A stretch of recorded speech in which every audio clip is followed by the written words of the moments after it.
What's up guys, and welcome back to the channel. And in today's video we are going to be doing a mega matchmaking video, and I am going to be matchmaking 25 fights for the lightweight division that need to happen in the coming months, or that at least need to happen this year.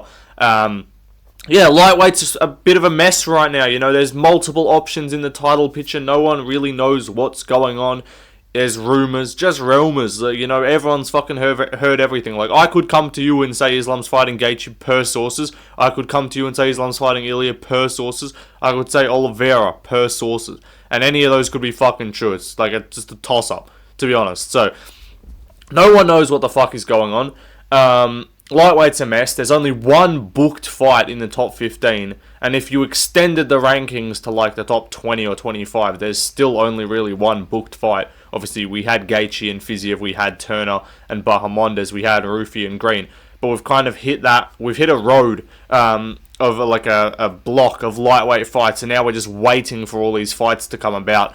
So yeah, I'm going to be matchmaking every single fight that needs to happen in the division. I got, 25 fights as I said. And anyway, without further ado, let's get started. So let's start off. Ilia topuria versus Islam Makhachev. This is the title fight that needs to happen. I don't care. No one wants to see fucking Islam Makhachev versus Justin Gaethje, bro. We ain't interested. I'm sick of these fucking, like, this trio of Gaethje, Poirier and Chandler. And then, not really Oliveira, but you could kind of throw him in there. Chandler, not as much. He only ended up getting one title shot. But, like, Poirier and Gaethje, bro, these two have just been cycling. They're about to be 0-6 against Khabib, Islam, and Oliveira. Like, just anytime there's a new champion, if Ilia wins, if he's... watch Gaethje fight Islam, lose, right? And then he's going to go back and fucking fight, like, Chandler in a rematch. Ilia's going to then beat Islam by KO. Yep, Gaethje will beat Chandler. Yep, give Gaethje a title shot. You know, just these guys, Poirier will come back out of retirement coming off a fucking split decision loss to Max Holloway and just get a title shot if there's a new champion. Like, they're just like, I don't get it, bro. This is pissing me off. We just cycle these guys in and out. Pause. And just let them get a shot after fucking one win. Like, it's just dead. Like, Ilia's the guy. Armin deserved it until it became abundantly clear that he's not going to get it because he missed weight / got injured. I think the first option was the one that was more likely to have at least been the reason. But yeah, like, even Oliveira is coming off one win over Michael Chandler. Like, I love Oliveira. I wouldn't hate to see him get a title shot, but like, in my opinion, Ilia is the most competitive matchup. Merit wise, there's asterisks next to everyone else. Gaethje's coming off one win. Oliveira's coming off one win. Armin's been said he needs to fight again. So let's just do Ilia versus Islam. International Fight Week main event. Stop fucking around. Islam, stop ducking as well, buddy. Like, I already know, bro. Fucking MMA Joey's been typing on with his greasy little fucking fingers on his keyboard, yapping about Pereira for the past fucking 7 months. Kenny's been doing the same thing before the Uncle I fight. Was making fucking daily videos saying Pereira's ducking. I think he did make a video today, I believe, about Islam Ilia. Haven't watched it. Don't want to put myself through that. But, like, I guarantee you these guys will not have the same energy. They'll be, like, justifying Islam saying no to Ilia. Which, like, again, it is different to an extent. But still, like, I thought Islam was Mr. I'll take on anyone. You're the champion. This was his quote. You're the champion. It doesn't matter when you're the champion, you take on whoever's in line. Alright? So who the fuck? Justin Gaethje's in line. Like, he's actively calling for Justin Gaethje, bro. Like, fuck out of here. I know that's probably Ali, but like, fuck off. We want the Ilia fight. Anyway, let's move on to the next matchup. Next up, this is the clear number one contender fight that we need for the winner of this to get a title fight after Islam versus Ilia. Now, if Islam wins and moves up, no worries. You could do this, and then you could do the winner of this versus the winner of the next fight I'm going to talk about, or maybe the fight after that. So you could do the winner of this versus the winner of another fight, or you could, depending on the timeline, like if this fight doesn't, I'm trying to think how it would work. If for some reason this fight takes place after Armin versus Ilia, I guess if Islam's moving up permanently and saying, like, I'll vacate, you could do this for a vacant belt. But more likely, the winner of this gets a title shot. Again, if Bilal stays champ, like, if you want to see all these matchups and shit, like, if you want to see the winner of Oliveira-Arman fight Islam in a rematch, you're actually hoping for Bilal to beat JDM, because the second Bilal ain't holding the belt, Islam's going straight up, and he might just go straight up. Like, it wouldn't surprise me to see Islam, like, try and swindle his way into a Gaethje fight, and then just hope, like, deep down, hope that JDM beats Bilal. Or even if Bilal beats JDM, just fight Gaethje and be like, yep, done here, moving up, fuck you, Bilal, I don't care about you, I'm not your friend. Like, that wouldn't surprise me, but regardless, who cares about the title picture, like, as in champion, if Islam's moving up, if Ilia wins the belt, you could probably, Islam would then all of a sudden want a rematch, of course, which you would probably do, to be fair, and then you could just sit the winner of this out on the shelf, again, if Ilia, or if Islam loses and just wants to go straight up, says I'm done with lightweight, yeah, Ilia, who's going to fucking complain about Ilia versus the winner of Oliveira-Arman? And again, this would mean that either Oliveira's revenged or avenged the Arman loss and would be coming off 2 wins, and that would basically cancel out the loss to Arman. So, like, he'd be on a 3-fight win streak, basically. And then Arman would be undoubtable. It would, if he can show up and make 150. Again, this fight should be like mandatory 155. Like, make Arman prove that he can make 155 and not pull out of a fight. Anyway, that's the fight that needs to happen as the guy to set up who fights for the belt afterwards, after Islam Ilia. Anyway, let's move on to the next fight. Next up, we got the retirement of Dawson Poirier, and I think it's going to be Holloway now. There's options, and I don't know what's going to happen, because again, if this is not what I think will happen at lightweight, this is what should happen. These matchmaking videos are what should happen, or what I want to see happen. If I had to take a guess, like if I have to go Mystic left lane, I'm predicting Islam versus Gaethje, Ilia versus Arman. Now, it doesn't even fucking make sense, because, like, Poirier, you gotta do him. I don't think they're gonna do Poirier versus Ilia. Like, that just doesn't seem like something they would do. It'd be cool. I don't think they're gonna do that. Like, Poirier, does he really want to retire with a potential KO loss? Like, I think he wants to go out there, and even if he loses, just have a war with either Holloway or Gaethje. I think that's who he wants to fight. But the reason I haven't said Gaethje versus Poirier is because Gaethje says they don't really want to fight each other. Again, they're kind of content with just leaving it at 1-1. Again, would love that. It wouldn't surprise me if we get Oliveira Holloway. That was what I initially heard when I was told all that big news a couple months ago, or like a month ago. But yeah, again, there's options. I don't know what the fuck's going to happen, but I feel like they're leaning a bit towards now. It's weird though, because, like, would they do Ilia versus Arman? Like, I just don't think so.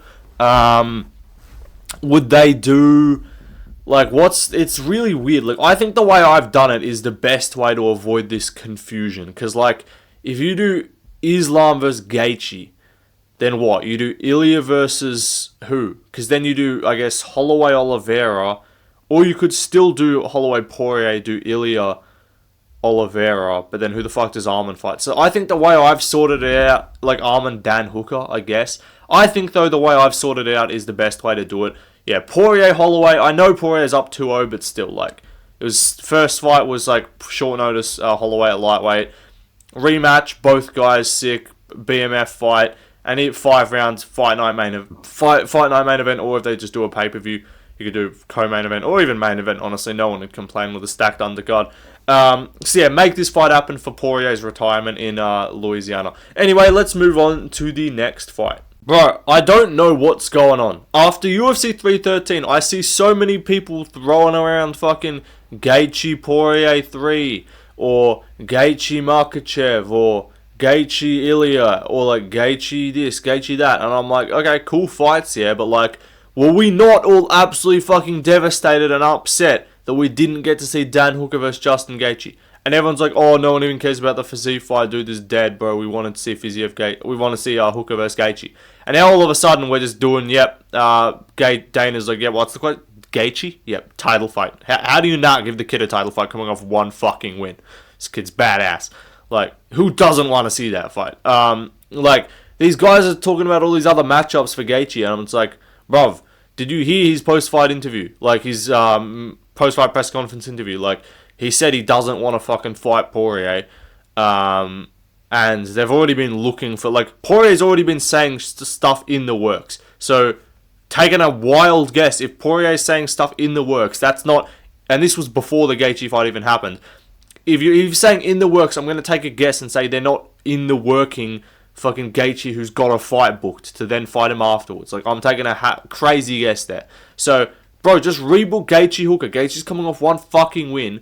Dan will be out for a minute. We'll see how long. Gaethje took a bit of damage in that Fiziev fight. I already know they're going to do Gaethje Islam, and it's going to piss me off. And we're probably going to get it as, like, the main event for, like, UFC 318 or some shit in, like, Salt Lake City for whatever the fuck reason. Some random-ass fucking place in America. Like, they'll just do it in some random fight night. Not fight night, like, I don't know, fucking Denver pay-per-view or some shit. Like, who the fuck knows? But yeah, that's what should happen, is what I've said. But yeah, what's gonna probably happen is Gaethje Islam, which no one cares about. Anyway, let's move on to the next fight. Next up, we got Paddy Pimblett with a win versus the loser of Gaethje versus Hooker. Now, because Paddy and Chandler are the only two guys who are booked right now in the top 15, I'll kind of preemptively crystal ball matchmake what would be next for them with a win or a loss. So with a win for Paddy, I'll talk about the loss for either of them as we get moved down the rankings. You should be able to take a guess. But Paddy with a win, I say you could either do him versus, yeah, there's two options. Either the loser of Arman Oliveira, which I just don't think's likely. Like, are they going to do Paddy Arman? Don't think so. Paddy Oliveira would be cool, but like, I think if Gaethje or Hooker lose, I think they're more likely to do Paddy versus either Gaethje or Hooker and view that as a slightly more favourable matchup. Like, if they're trying to get Paddy a title fight, you can't do it off the Chandler win. They could probably swindle him into a title fight if he beat the loser of Gaethje Hooker. Right? Like, if he goes out there and subs Gaethje, like, they can warrant a title fight there. They could swindle him to, like, number 3 or 4 in the rankings. You give him a title fight of his top 5, right? I don't think they're going to, even though it's higher ranked and he would end up either 1 or 2, I don't think they're going to take the risk and be like, we've gotten him this far. We've managed to some fucking maneuver him through the rankings with Bobby Green to then from Tony Ferguson to Bobby Green to Michael Chandler and then what, Oliveira. Like, I just don't see that happening. So yeah, with a win versus the loser of Hooker Gaethje, because Paddy's fighting in about April. Whatever, no, he's fighting in April against Chandler. And then, yeah, do Gaethje Hooker in about July, hopefully. Paddy never fights that actively anyway. You're lucky to get 2 fights a year from him. So, yeah, do this later in the MSG. Tell me I'm not cooking here. MSG, Pimblett with a win over Chandler versus fucking Justin Gaethje or Dan Hooker feature fight. Like, that's good stuff here. Best matchmaker on YouTube right now.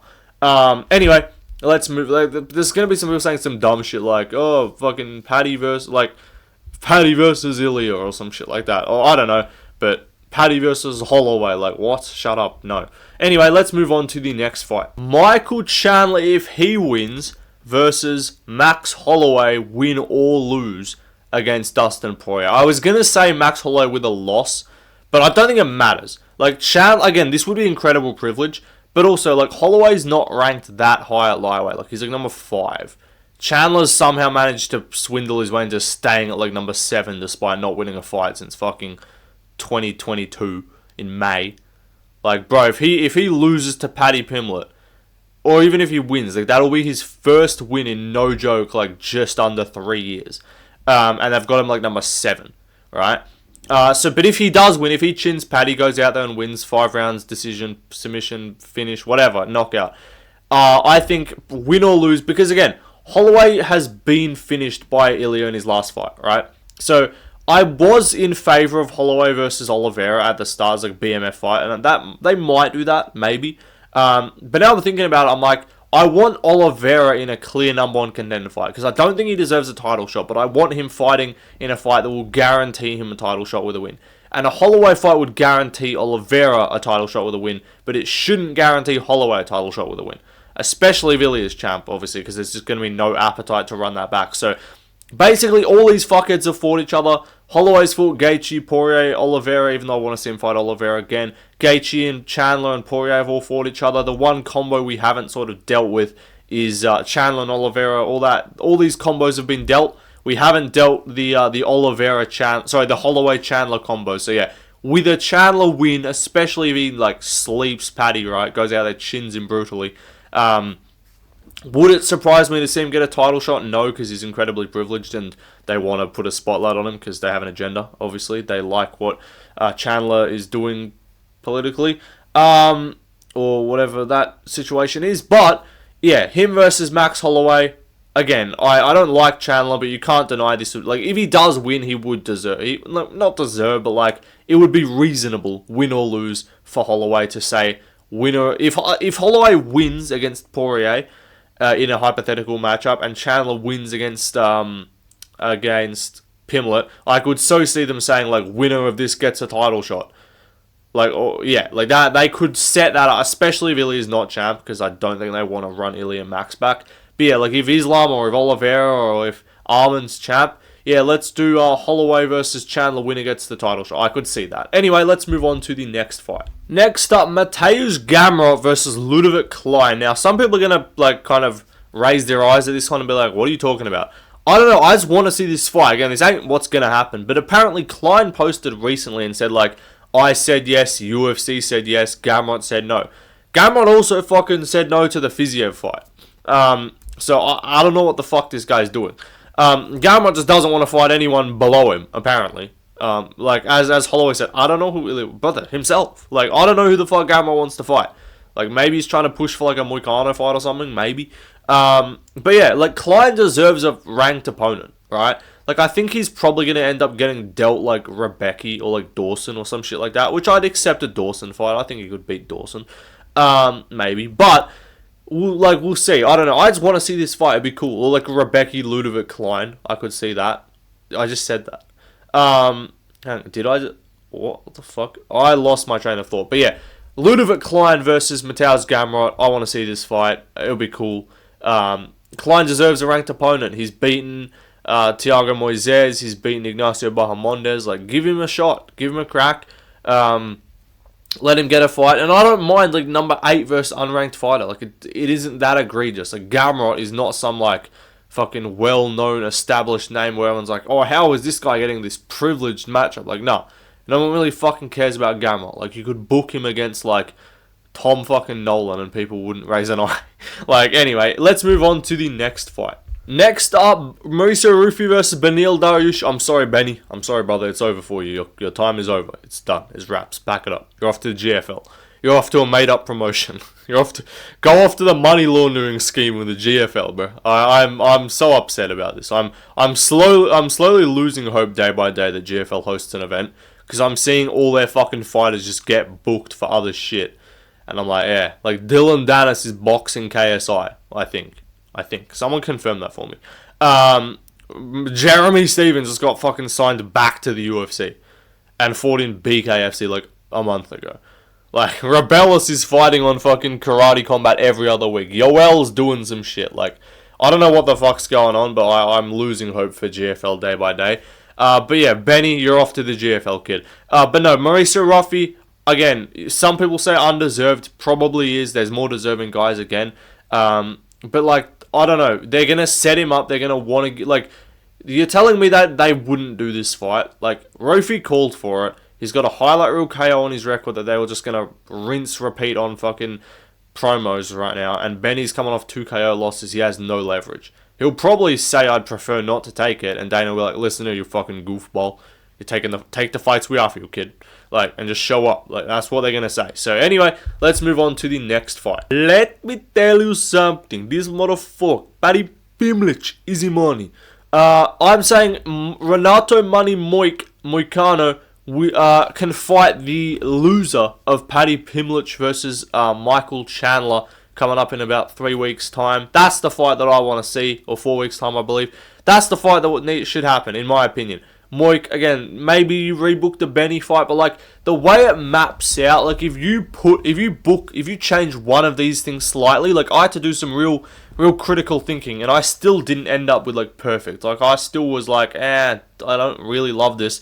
But in my opinion, if you do Moik versus Benny, right, you rebook that. Like if someone says no, you don't get to do Gamrot versus. No Gamrot versus Klein. I'm like, okay, so who does Gamrot fight? Like, does Gamrot fight Moicano, or so you say, if you in a different option, you can do Moicano, Dariush, Gamrot, Dawson, but they train at ATT. And again, Moik trains with like all the fucking guys at ATT, so I don't know if he'd fight half of them. So this is like the only real way it works, in my opinion, is to do Moicano, to just make Moicano wait just a bit, and hopefully they can get a quick... Again, I don't think they would do this. This is what they should do, though. It's going to end up being an absolute mess, and we're going to have to see like 3 or 4 of these guys just sit out for like 7 months because they're not going to be able to get a fight. Anyway, this is what should happen, though. Fight night main event, pay-per-view feature fight, Moik versus the loser of Pimblett Chandler. Anyway, let's move on to the next fight. Next up, Rafael Fiziev versus Ignacio Bahamondes. Now, this fight would be very cool. Now, again, bit of a spanner in the works because Fiziev's expressing an interest in maybe moving down. Let's just assume that doesn't happen. Let's just assume Dana's like, listen, kid, you're not fucking cutting to featherweight, and just keeps him at 55, which I would love Fiziev at featherweight if he can make it. If Fiziev makes featherweight healthy, he would be a fucking problem there. Like, he would just size mog everyone. Heavier man skill, max the whole division. But if he stays at 55, Bahamondes would be cool again. Like, Bahamondes versus fucking who? Like, does he get the Benny fight? Does he get the fucking Gamrot fight? Like, no one's interested in Gamrot versus Bahamondes. Like, if Bahamondes is gonna lose, at least make it fun. Like, but Gamrot could probably just fucking take down Max Bahamondes a bunch. Like, the thing is with Klein will actually stuff the fucking takedowns. Alright? Like, what are you gonna do? Bahamondes, Dawson? Like, that's dead. So yeah, I think Bahamondes, Fiziev, if Fiziev stays at 55, is the right move. Like, again, Bahamondes, Moicano, Bahamondes. I don't want to do the roughy fight. That's dumb as fuck to put 2 prospects together. I know Guru said that in his next fights to make video after 313. Shut up. That's retarded.